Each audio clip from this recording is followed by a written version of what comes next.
In this video, I'm going to go over the before you begin part of the game.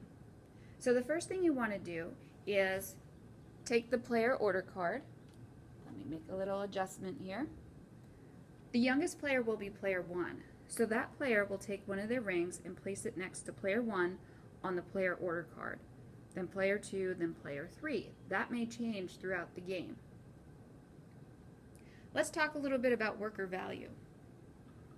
So each pawn has a worker value of 1. If a ring is placed on it, it now has a worker value of 2. And if another ring is placed on it, it has a worker value of 3. So that's how we determine worker value. Each player is going to pick one property to own before the game really begins. So player 1 gets to choose theirs first. Now, up in the upper corner of each card, it tells you what the worker value is to buy each property.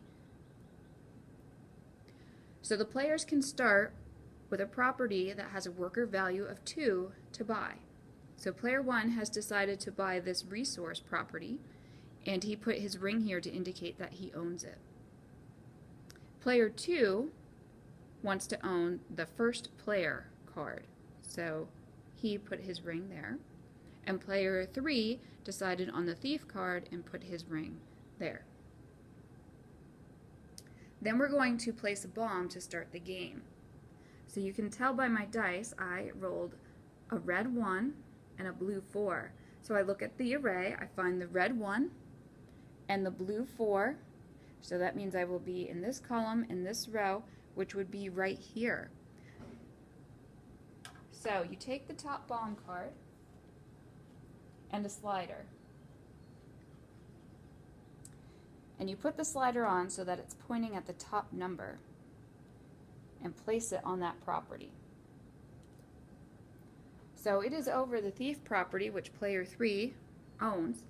So it's in their best interest to either relocate it, defuse it, whatever they can do on their turn, which we'll talk about more during gameplay. One more thing I want to talk about is if I had rolled a 5 or a 6 on the blue die, you can see that the blue only goes up to 4. There is no 5 or 6. When that happens, that means a bomb did not spawn that round.